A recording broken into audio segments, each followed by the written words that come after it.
Power Breakfast. Halo, selamat pagi pendengar dimanapun Anda berada. Power Breakfast pagi hari ini kembali untuk Anda setiap Senin jam 7 pagi. Dan narasumber kita pagi ini adalah Wali Kota Singkawang, Kalimantan Barat, Chai Chuimi. Dan nanti kami buka line telepon untuk Anda di 0215869000, SMS atau WhatsApp di 0811806543. Pendengar, narasumber kita adalah sosok yang istimewa karena beliau merupakan seorang perempuan yang tadi sudah saya sebutkan menjabat kepala daerah di sebuah daerah yang terkenal dengan keberagaman budayanya. Nah, saya langsung sapa Wali Kota Singkawang, Kalimantan Barat, Bu Chuimi. Halo, selamat pagi, Bu. Pagi. Suara saya terdengar jelas ya, Bu, di sana ya? Ya. Oke, jauh sekali nih Kalimantan Barat, Singkawang, Bu. Apa kabar di sana pagi ini, Bu? Ya, kita di sini semua dalam keadaan sehat, walafiat. Terima kasih. Jadi pagi ini sudah sampai kantor, Bu?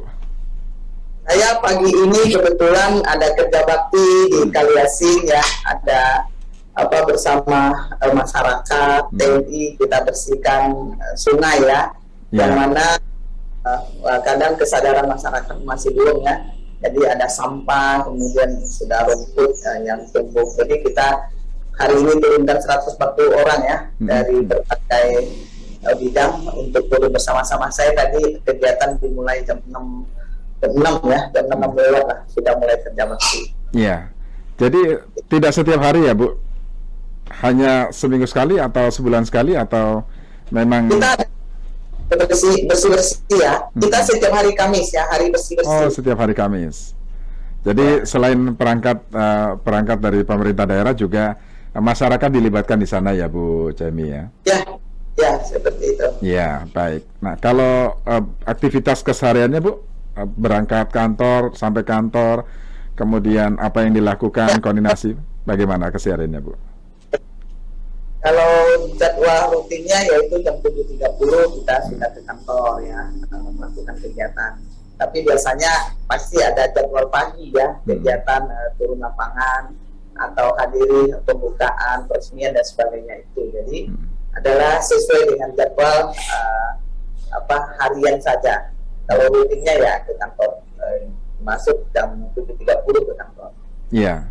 Nah, kondisi ini berbeda dengan kondisi sebelum pandemi atau memang sebelum pandemi juga justru lebih banyak ya kegiatan aktivitas di luar rumah? Ya, di saat pandemi ya jauh berbeda tentunya kegiatan yang kita lakukan. Ya, dimana kalau saat pandemi ini di saat masa vaksinasi kita banyak juga turun lapangan, pertama vaksinasi yang mengecek dan meninjau tempat-tempat vaksinasi, kemudian sosialisasi untuk vaksinasi. Jadi dilakukan awalnya vaksin kita dilakukan pusatkan di mall, ya, kemudian di pavilion, misalnya tempat-tempat pertemuan. Nah, saat ini kita sudah masuk, artinya yang sudah lebih pinggiran kota, artinya adalah kita sudah memakai rumah RT, kantor lurah. Jadi akhirnya kita harus ada tinjau ya keliling untuk meninjau tempat-tempat vaksin dan sampaikan kepada masyarakat terima kasih kita atas partisipasinya untuk vaksin. Gitu. Ya.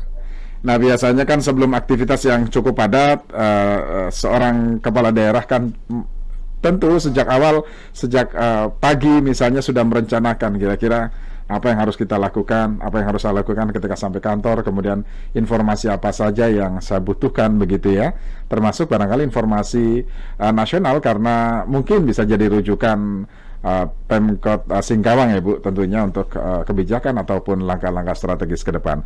Nah, kira-kira apa saja, Bu, memulai semua aktivitas itu? Ya, kalau jadwal pagi itu biasa bukan pagi ya, kita dari sorenya, misalnya besok kegiatan, nanti sore jadwal kegiatan saya sudah disampaikan, kecuali ada hal-hal yang mendadak ya. Kalau tidak, ya sudah ya, kita sudah minta bagian staf saya, kemudian ajudan sudah menyampaikan dia pimpinan pada tanggal berapa, misalnya Senin ya, Senin tanggal 27 jam 6.30 kerja bakti, kemudian jam 7 bersama dengan Ersinta, nanti jam 10 pertemuan dengan siapa itu sudah disusun pada malam hari. Ya. Itu kita cek, kalau ada yang misalnya ada jam yang sama, kita langsung disposisikan Pak Wakil Wali Kota, ya ada yang sekda, asisten, kalau ada yang misalnya jadwal-jadwal yang harus dihadiri itu berdekatan, kita sudah pada malam atau sore sudah kita disposisikan untuk masing-masing menjalankan tugasnya, menghadiri kegiatan-kegiatan yang diundang oleh masyarakat maupun instansi lainnya berdasarkan jadwal undangan yang masuk ya. Jadi kita terjadinya sudah dari satu hari sebelumnya ya, sorenya dan malamnya ya, kita sudah persiapan. Jadi besok pagi apa yang harus dilakukan sudah siapnya di malam hari itu. Jadi semua undangan kegiatan apapun tercover ya, semuanya bisa diambil semuanya Bu, baik wali kota, wakilnya, kemudian sekretarisnya ya Bu. Oke. Sekretaris, kembali semua lah dibagi habis biasa. Kecuali kalau bisa kita maksimalkan ya, kalau dia antara satu kegiatan dengan kegiatan lain berbeda sejak 1 jam, saya biasa berusaha hadir karena mereka selalu menginginkan yang bisa hadir itu wali kota. Maka dari itu pertama kita lihat urgensi dari kegiatan itu, kemudian kedua memang jadwalnya yang harus kita kejar, dan malam itu kita sudah tanya jarak tempuh dan dari kehadiran. Jadi kita set sedemikian rupa sehingga masyarakat atau undangan itu tidak menunggu ya, kecuali sangat terpaksa ya, misalnya antara kegiatan yang satu dengan kedua ya yang sangat mepet waktunya ya, itu kadang yang membuat kegiatan kedua agak terlambat atau dia harus menunggu kehadiran kita gitu. Jadi malam hari itu kita sudah menyetingnya dari kita mau berangkat, jarak tempuh, kemudian acara yang satu dengan acara berikutnya. Jadi kita demikian rupa sehingga besoknya kita sudah kasih tahu panitia bahwa kita akan terlambat setengah jam misalnya, kita sudah kasih tahu dulu, atau kita suruh mereka mengaturnya. Jadi kita tidak menunggu dan mulai dulu seperti apa, nanti saya masuk, saya sudah di bagian apanya. Jadi biasa disuruh susunan acaranya diatur kembali jika waktunya memakan waktu 1 jam misalnya, dengan jarak tempuh dan acara yang kita buka yang satu dengan lainnya, maka malam itu mesti benar-benar sudah disetting dengan benar. Iya. Kalau sudah jarak tempuhnya terlalu jauh dan artinya jadwalnya sudah terencana, waktunya juga sudah di-manage betul begitu ya. Nah di antara kepadatan jadwal itu pagi hari masih menyempatkan diri untuk olahraga barangkali untuk tetap menjaga kebugaran kesehatan, atau juga berkumpul sarapan dengan keluarga misalnya Bu Cemi? Ya, kalau itu sudah pasti ya. Kalau kegiatan kita terlalu padat, olahraga harus ya. Saya tidak bisa menjadwalkan saya olahraga jam berapa. Saya mau pulang misalnya pulang selesai kerja misalnya jam 8 atau jam 9, kadang treadmill kemudian dilanjutkan dengan senam ya dari ikutin yang di YouTube ya. Atau pagi sama, kalau misalnya saya Jumatnya misalnya tidak ada jadwal terlalu awal, saya goes bersama dinas pertanian. Jadi dijadwalkan kadang tanam bersama kan, kemudian atau panen ya, atau tinjau ya, sekedar tinjau. Jadi kita goes ya. Kalau Jumat, Sabtu, Minggu ya kadang kita pakai goes. Kalau kita sudah masuk misalnya Minggu, saya bisa ajak anak-anak, atau sorenya saya bisa ajak anak-anak. Kalau sarapan saya sudah pasti ya, begitu bangun pasti disiapkan. Saya mandi sudah disiapkan, asisten rumah tangga dia sudah siapkan air hangat, kemudian jus ya sudah pasti, sama vitamin ya atau suplemen sudah pasti ya. Kita minum air hangat, setelah mandi minum air hangat ya, kemudian minum jus, kemudian telur setengah matang 2 biji ya. Nah, kemudian dia pasti siapkan kita bekal ya. Bekal kita adalah buah, kemudian botol minum.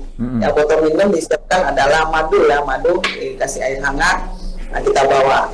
Jadi perjalanan itu kadang rapat, nah di rapat itu biasa disiapkan kue dan sebagainya. Ya, kadang saya lebih menikmati buahan yang saya bawa ya. Nah, saya ini makan nanti makan siangnya pas jam makan siang. Jadi biasa pagi sampai siang itu pasti jus ya, telur kampung setengah matang, kemudian buah-buahan ya. Nah, nanti siang baru makan nasi seperti itu. Iya, jadi memang sudah sangat terpola betul ya, Bu. Ya. Mulai dari makannya, jadwalnya dan lain sebagainya. Nah, selain itu Bu, informasi apa yang Bu Jenny misalnya butuhkan setiap hari ya, di luar dari informasi dari asisten ataupun perangkat daerah di sana, Bu? Ya, kalau misalnya saat pandemi ini ya kita mesti pantau dan kita lihat kita ada namanya grup task force COVID-19 ya. Jadi itu adalah ketua, saya sendiri wakil ketua dari Kapolres, ya, Dandim, Kajari, ketua pengadilan, ketua dewan, ya, kemudian sekretaris, asisten dan sebagainya ada di situ. Kemudian ada dokter kepala dinas kesehatan di rumah sakit. Di situ untuk hari saat ini yang mesti dipantau adalah mengenai COVID ya, COVID vaksinasi sudah laporannya, kemudian laporan masuk ya. Misalnya kita di WA Group ada OPD keluarga besar OPD, kemudian lurah camat ya, laporan lurah camat itu ada grupnya. Jadi di situ kita bisa mengetahui informasi apa yang terjadi di kelurahan yang harus segera ditangani. Nah itu yang mesti kita baca. Contoh misalnya cerita COVID, ada kenaikan COVID, nah vaksinasi sampai di mana? Obat yang harus kita siapkan apa saja di setiap puskesmas saat ini misalnya Omikron itu rata-rata masyarakat yang kena itu batuk, pilek, demam sama sakit tenggorokan. Jadi saya perintahkan kepada Kepala Dinas Kesehatan untuk setiap puskesmas obat-obat ini disediakan apabila ada masyarakat yang sudah punya gejala seperti itu dibagikan gratis kepada masyarakat kan yang harus mereka konsumsi dan mesti dipandu bahwa mereka harus teratur minum obatnya ya supaya tidak memberikan menyebar ya virus itu, dan kita harapkan mereka sudah bisa mandiri dan kepada keluarganya, karena turut cerita batuk pilek ya itu pasti cepat ya penyebarannya walaupun tidak ada COVID ya. Nah ini yang saya, karena COVID ini berbeda ya, berbeda artinya orang begitu kena batuk pilek tetangga kita, teman kita udah takut sama kita gitu kan. Nah, sama saya sampaikan bahwa dia harus bagikan kepada masyarakat dan pastikan bahwa obat-obat tersebut sudah tersedia di semua puskesmas. Nah, kemudian dari kelurahan, misalnya malam ini terjadi kebakaran atau tiba-tiba air banjir, ya ada terjadi kecelakaan dan sebagainya, di situ di laporan itu akan dilaporkan. Misalnya, oh ada musibah, ya masyarakat kita seperti apa, di situ kita bisa baca dan kita tahu. Dan di situ juga kita akan bahas bahwa jika merasa urgent, saya harus sampaikan kepada Pak Lurahnya, Pak Camatnya, bahwa besok saya turun akan meninjau yang tadi dilaporkan. Jadi kita ada namanya grup laporan camat dan lurah. Dan di situ juga kita dari pagi kita bisa memerintahkan ya. Contoh, saya ada laporan masuk dari masyarakat, Bu Kali, sini contoh dari hari ini sungai kami sudah penuh dengan rumput dan kotor ya, bisa ada ninjau. Kita ninjau dulu. Nah, di situ saya langsung masukkan di grup camat lurah. Nah, ini si camat PP Singkawang Selatan, Pak Lurah Sedau. Ya saya harap nanti jam 5 sore kita tinjau. Nah, ini kita tinjau dari hari Jumat. Jadi kita sudah merencanakan Senin ini turun untuk kerja untuk baktinya. Ya seperti itu, sehingga banyak informasi yang bisa kita dapatkan dan bisa kita tindak lanjuti. Dan jika tidak memerlukan kita turun sendiri, di situ kita sudah bagi tugas ya. Dan kepada dinas siapa yang harus turun. Oh hari ini tentu lingkungan hidup, PUPR ya. Nah itu mereka harus turun. Jadi informasi-informasi sangat penting itu bagi kita sebagai pengambil keputusan. Karena apa yang terjadi di wilayahnya masing-masing tentu berbeda. Misalnya di wilayah ini ada truk yang jatuh, itu yang mesti kita tahu. Oh karena misalnya jalannya berlubang kayak kemarin ya, ini kalau sekarang sih sudah lumayan bagus ya dengan kita dapat pen, dan memang misalnya jalan provinsi sudah dikerjakan juga tahun ini sehingga tidak banyak keluhan. Yang sekarang terjadi keluhan adalah lebih ke lebih ke mengenai COVID saja kalau saat ini ya. Bagaimana saya mengejar untuk bisa mencapai 100% di bulan Maret. Kami kemarin kasih reward kepada lurah, ya di kelurahan yang paling cepat mencapai 70% vaksinasi kita kasih hadiah. Juara 1 7 juta, juara 2, juara 3 5 juta, 3 juta setengah, 2 juta setengah, ya sampai hadiah terkecilnya. Jadi kita tapi kita sudah tutup di bulan Desember. Jika kita melakukan bagi lebih dari Januari sampai Desember untuk kelurahan kecamatan yang mencapai 100%, karena kemarin untuk dari Menteri Kesehatan bahwa sampai bulan Desember kita harus capai 70%. Akhirnya kita di Singkawang saat itu bisa mencapai 72, berapa ya persen vaksinasi. Lebih dari target ya Bu ya. Ini yang harus tiap hari saya selaku pimpinan harus tahu keluhan masyarakat yang paling urgent apa saja di bawah. Dan kita harus memerintahkan kepada camat untuk bisa segera turun lapangan bersama lurah dan RT-nya. Apa saja yang harus dilakukan. Kalau tidak, mereka akan tidak mengerti harus seperti apa tindakan. Bila dilakukan bukan hanya sekedar menampung saja, tapi actionnya tidak ada. Itu yang mesti kita ikut serta di dalamnya, kita memberikan arahan, kemudian kita perlu membacknya di mana sehingga kita berani menyampaikannya gitu. Oke, baik Bu Cimi, kita jeda sejenak, nanti kita lanjut Bu Cimi ya. Sekaligus kita buka line telepon juga jika ada pendengar yang ingin bertanya, ingin mengetahui seperti apa sih kota Singkawang sekarang ya, yang disebut sebagai kota keberagaman, dijuluki juga sebagai kota keberagaman budayanya. Kami buka line telepon nanti di 0215869000, SMS WhatsApp di 081-180-6543. Kami masih akan lanjutkan Power Breakfast bersama Bu Chai Chumi, Wali Kota Singkawang, Kalimantan Barat.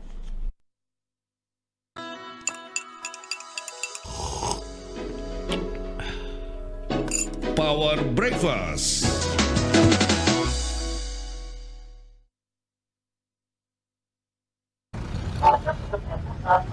Solusi praktis kepemilikan rumah secara syariah adalah dana rumah dari Dana Syariah, fintech peer-to-peer financing berbasis syariah di Indonesia. Wah, Masya Allah, ini dia nih solusinya. Kenapa, men? Kok ketawa-tawa sendiri? Jadi juga akhirnya ngelamar Ayu, Tok. Nanti aku punya rumah sendiri, punya keluarga sakinah, mawadah, warohmah, dan anak yang banyak deh. Apa-apaan lo, Fer? Ngayal aja. Gini, Tok, target nikah dah punya rumah. Dan dana rumah dari Dana Syariah solusinya. Solusi praktis kepemilikan rumah secara syariah, ya dana rumah. Bener dan gampang banget. Dana rumah dari Dana Syariah, fintech peer-to-peer financing berbasis syariah yang fokus dalam pembiayaan sektor properti.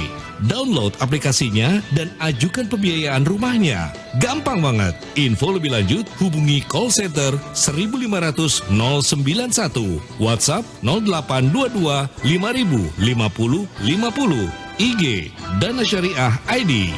Ayo hijrah finansial. Solusi praktis kepemilikan rumah secara syariah, ya dana rumah. Gampang banget. Dana Syariah terdaftar dan diawasi oleh OJK.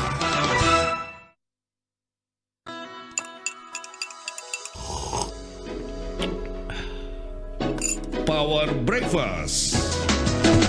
Pendengar Power Breakfast, kami lanjutkan bersama Wali Kota Singkawang, Kalimantan Barat, Bu Chai Chumi, dan kami buka line telepon untuk Anda di 0215869000, SMS WhatsApp di 0811800543. Bu Chumi, kita lanjut Bu Chumi ya. Nah, di Singkawang, Kalimantan Barat, ini kan dikenal dengan kota keberagaman budayanya. Nah, biasanya setiap tahun, utamanya Februari ya, Imlek begitu sangat meriah. Itu kalau belum ada COVID ya Bu, belum masuk pandemi, sangat meriah. Nah sekarang kan tentu ada batasan-batasan yang memang sudah dilakukan juga di sana. Nah seperti apa sih suasananya Bu? Ya, kalau dari tahun kemarin dan tahun ini ya kita tidak ada festival Imlek dan Cap Gomeh ya. Yang ada kita menyesuaikan di masa pandemi dan kota tetap kita hias. Panitia Imlek dan Cap Gomeh menghias kota dan berapa spot untuk orang bisa foto, berapa titik pintu masuk kota Singkawang kita hias, Kemudian saat terpenuhi kemarin di Februari ya, 15 Februari yang ada para tamunya melakukan ritual di viharanya masing-masing atau di kelenteng masing-masing, dan ritual tolak balanya di wilayah juga ya. Kita istilahnya biasa kayak cuci jalan ya, ritual tolak bala itu dia sekitar dia tinggal di mana, di gang mana dia melakukan hal itu. Nah, kalau jika tidak pandemi COVID itu mereka akan misalnya tanggal 13, hari ke-13, hari ke-14 itu mereka akan semua harus berkunjung ke kelenteng pusat kota. Berhubung pandemi mereka hanya di wilayah masing-masing ya untuk 2 tahun sejak COVID ya berada di Kota Singkawang. Iya, jadi memang sangat dibatasi ya Bu kegiatannya. Nah, apakah ini juga berpengaruh terhadap perekonomian masyarakat di Singkawang? Ya itu pasti ya, perekonomian pasti berpengaruh ya. Dengan terjadinya pandemi COVID terutama di bidang pariwisata ya, ini perhotelan, restoran itu sudah pengaruh sekali, dan kemudian tingkat pengangguran menjadi naik ya. Yang upaya-upaya yang kita lakukan adalah kita membuat beberapa spot itu, misalnya lorong-lorong yang ada di pusat kota, di belakang rute, samping rute, kita buat paving ya. Setelah buat paving itu kita mural dinding-dindingnya, di atasnya kita kasih lampu sehingga menjadi spot foto. Akhirnya di masa pandemi ini tidak hanya Cap Bumi dan Imlek itu orang bisa datang ke Kota Singkawang. Mereka datang. Laporannya adalah untuk perhotelan dan kuliner justru sekarang sudah tidak minus lagi ya, sudah bagus. Artinya sudah rutin orang datang ke Singkawang untuk melihat apa yang sudah dilakukan di Kota Singkawang. Mereka bisa memanjakan diri ya pada malam hari dengan adanya ya biasa lampu-lampu hias ya. Kita membuat jadi suasananya jadi enak ya, mereka bersama keluarga bisa foto-foto di lorong-lorong tersebut ya. Sama kita sudah ada misalnya di pinggir sungai ya, di Margacia yang sudah ratusan tahun itu kita kemas ya. Jadi ini ada spot-spot untuk mereka pada malam hari ini bisa berjalan. Inilah yang bisa meningkatkan perekonomian kita juga. Dan kemudian yang kita perbaiki adalah informasi ya, sistem informasi kepada masyarakat terutama yang akan berwisata Kota Singkawang. Mereka mau booking hotel dan sebagainya, makan, kita siapkan ada aplikasi namanya Si Hebat ya. Jadi berbagai upaya sudah kita lakukan di masa pandemi ini sehingga masyarakat tidak terpuruk ya, dan kita tidak boleh menyerah dengan COVID, tapi kita harus melawannya serta bagaimana menyesuaikan sehingga aktivitas yang tiap hari yang selalu bisa dilakukan ya tanpa bisa menyebabkan penyebaran COVID-19 ini. Ya, itu yang upaya-upaya dilakukan oleh pemerintah ya saat ini di tahun ini. Iya. Bagaimana masyarakat merespon berbagai pengetatan di sana? Ya, tentunya masyarakat ya, saya tentunya sangat bersyukur dan berterima kasih kepada semua pihak yang ada di Kota Singkawang. Mereka bisa mendukung apa yang kita instruksikan dan kita keluarkan. Tentunya tidak hanya dari Wali Kota Singkawang, tapi itu adalah perintah dari Mendagri ya, artinya ini Mendagri. Jadi begitu Mendagri sering ya perubahan-perubahan itu terjadi, Imbang Grandi keluar ya untuk si gubernur, gubernur ya, kita menjalankan turunannya itu dan kita sosialisasikan. Ya cukup bersyukur ya TNI Polri dan semua stakeholder terutama kami yang ada di Satgas 19 ini, COVID-19 ini kerjasamanya luar biasa ya. Terutama misalnya dari Pak Kapolresnya beserta jajaran, kemudian Dandim ya bersama jajarannya luar biasa ya, komunikasi dan kajari. Jadi kalau cerita sudah turun tangan tentunya TNI Polri ya bersama kita, misalnya razia bersama, begitu kita ada surat edaran keluar misalnya buka hanya boleh jam 8 di saat kita misalnya di level orange ya. Nah itu kita turun ya, kita turun sama-sama ya bertiga ini. Jadi kita malam itu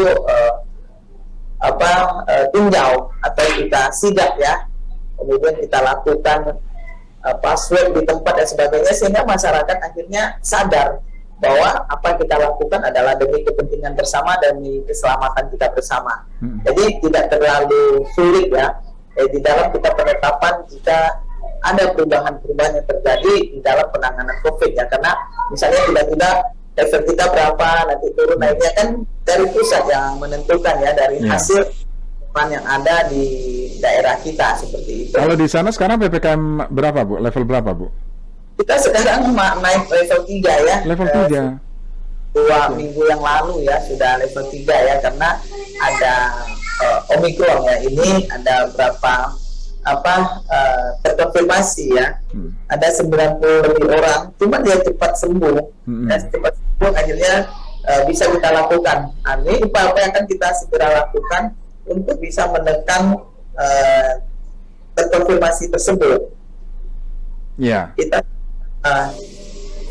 Oke, jadi untuk tatap muka sekolah misalnya ya, tatap muka mengikuti PPKM level 3 dong Bu Cimi? Ya, kita ada sebagian karena kita melihatnya per wilayah, per kecamatan di mana kita laksanakan sekolah tatap muka kita lakukan, tapi tidak sebebas-bebasnya ya. Tatap muka pun hanya hadir siswanya dari satu kelas itu hanya 50% yang hadir, jadi tidak menyeluruh. Kemudian jam sekolahnya juga dibatasi. Jadi dengan yang misalnya satu kelas itu 50%, artinya ya dari jam 7 masuk pulang jam 10, nanti jam 10 misalnya 10.30 masuk lagi di kelas berikutnya.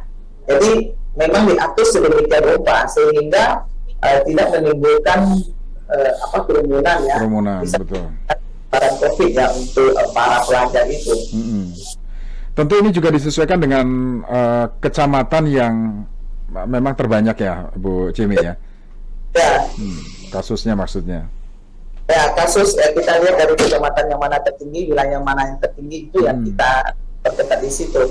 Dan itu data yang masuk dari dinas kesehatan yang misalnya sudah ada terkonfirmasi, akan dikasih tahu alamatnya. Dari situ itulah tracing kemudian terketat di wilayah masing-masing itu. Ya, di Singkawang seluruh wilayah kecamatan, kota misalnya, kelurahan misalnya, apakah semuanya ada ditemukan kasus Omikronnya Bu? Tidak semua ya, tidak yang semua, paling besar itu di Pasiran sama Singkawang Tengah saja. Artinya masih ada yang memang 0 kasus ya, satu daerah yang misalnya 0 kasus ada ya. Betul. Dan itu tetap tatap muka tetap normal di 0 kasus. Lakukan betul. Bagaimana dengan vaksinnya Bu? Tetap dikejar untuk vaksinasinya?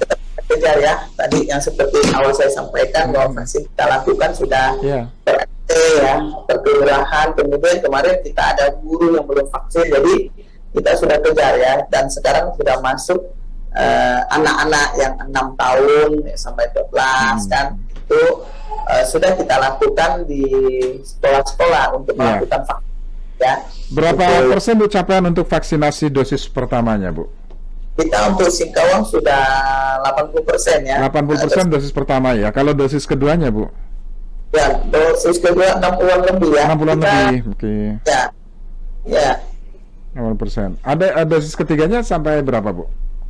Apanya? Yang dosis ketiganya, boosternya. Dosis ketiganya tidak banyak ya, baru mulai ya.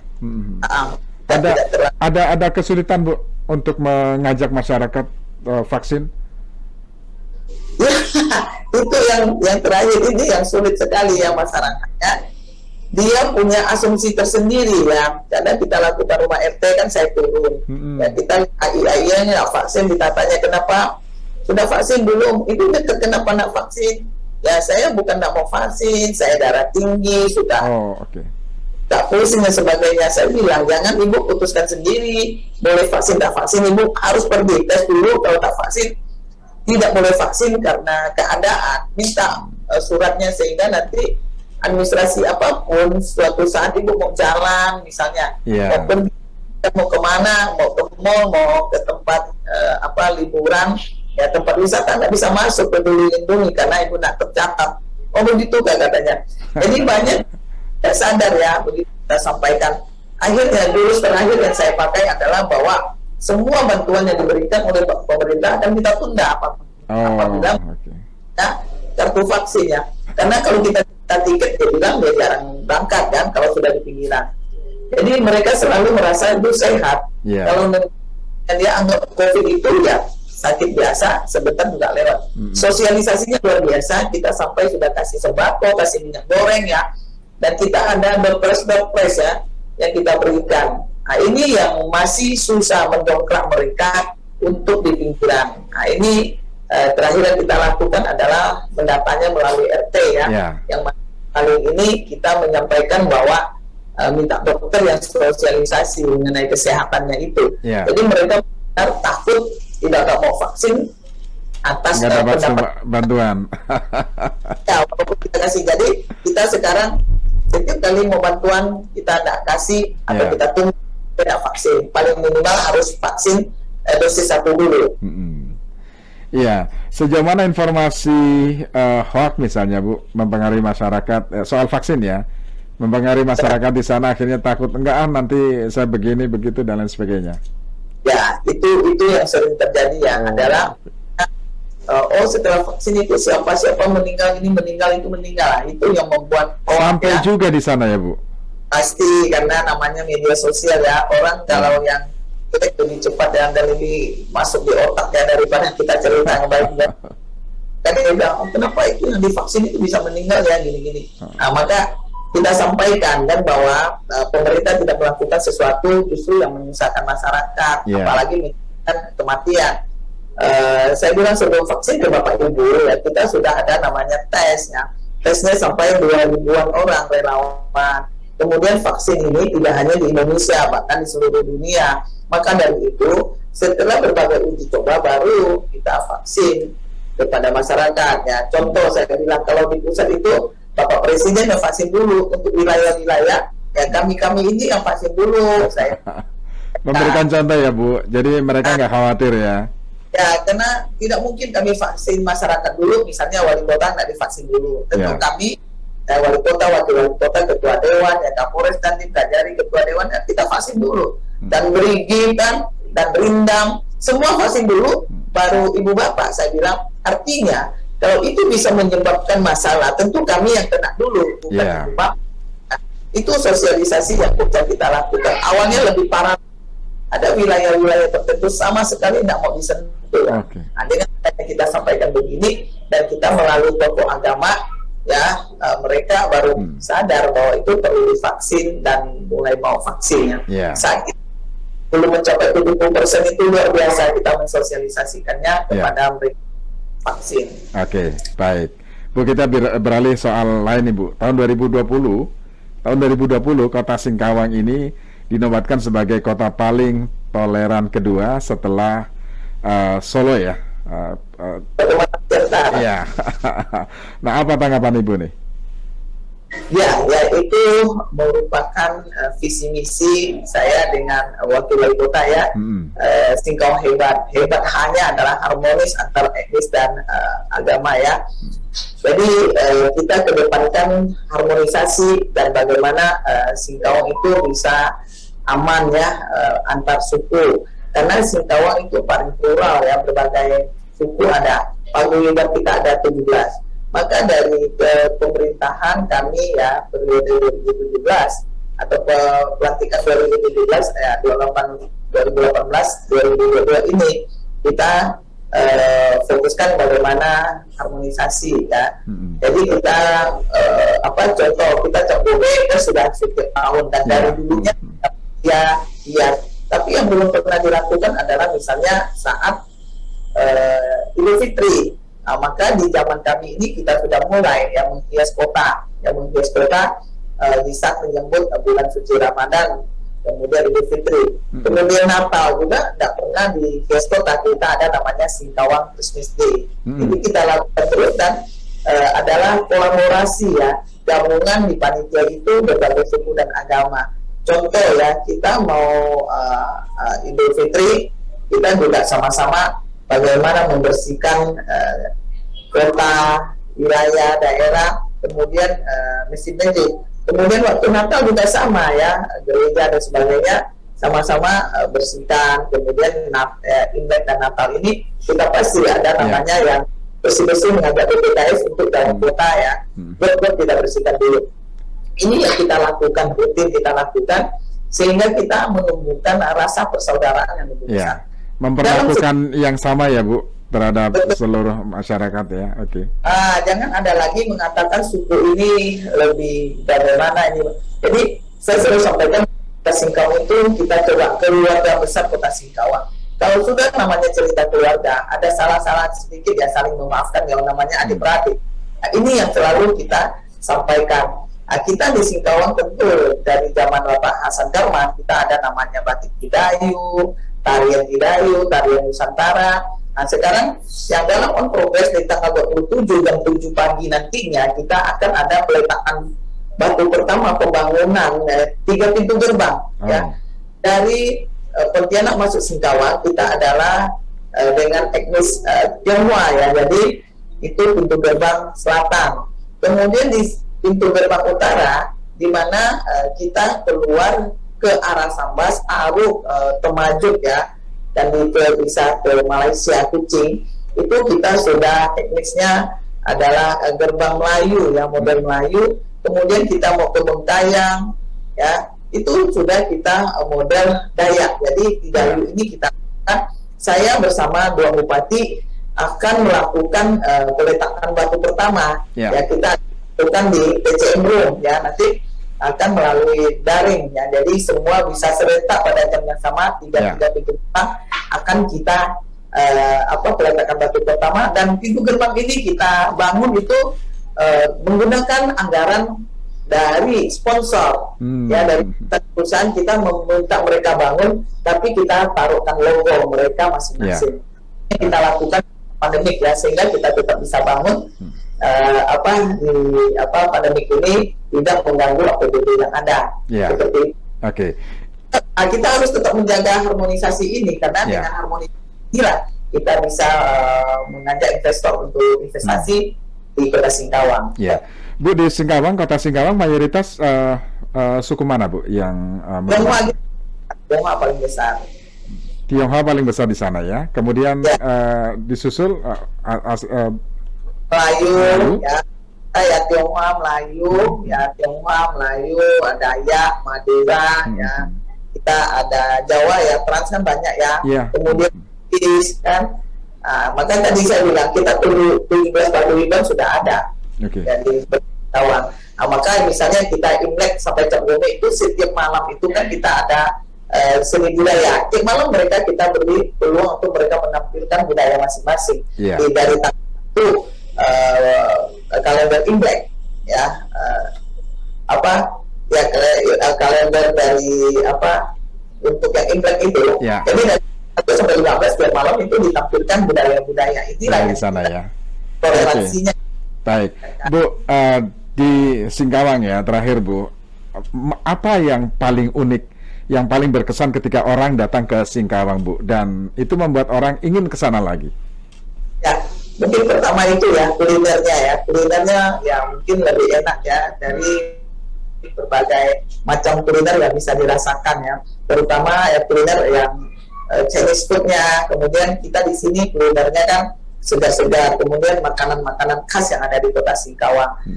Dan yang kedua adalah tempatnya ya. Kalau orang misalnya Bali, dia mungkin hanya lebih cenderungnya pantainya. Kalau kita ya, tapi kita punya gunung ya, kita ada rindu alam ya, pantai Pasir Panjang.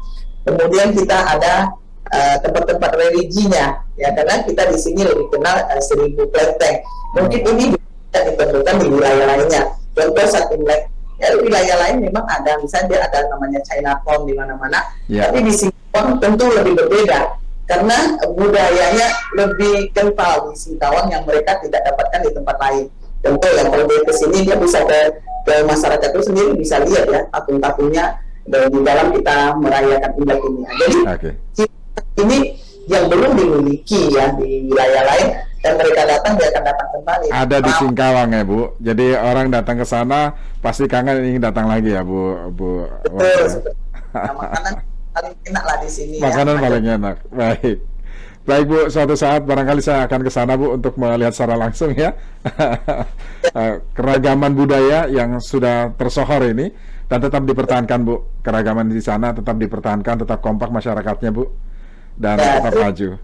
Baik. Terima kasih. Terima kasih Bu Wali, sehat selalu ya.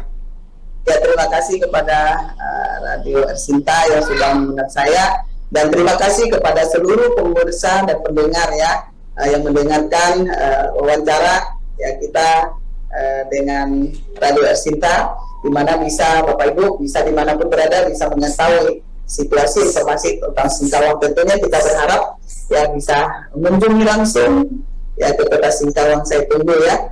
Selamat pagi, salam sejahtera untuk kita semua. Terima kasih Bu, salam sukses, salam sehat selalu. Pendengar, demikian tadi Wali Kota Singkawang, Kalimantan Barat, Chai Cuimi yang sudah menjadi tamu dalam Power Breakfast pagi ini. Nantikan Power Breakfast pada Senin pekan depan dengan narasumber yang berbeda.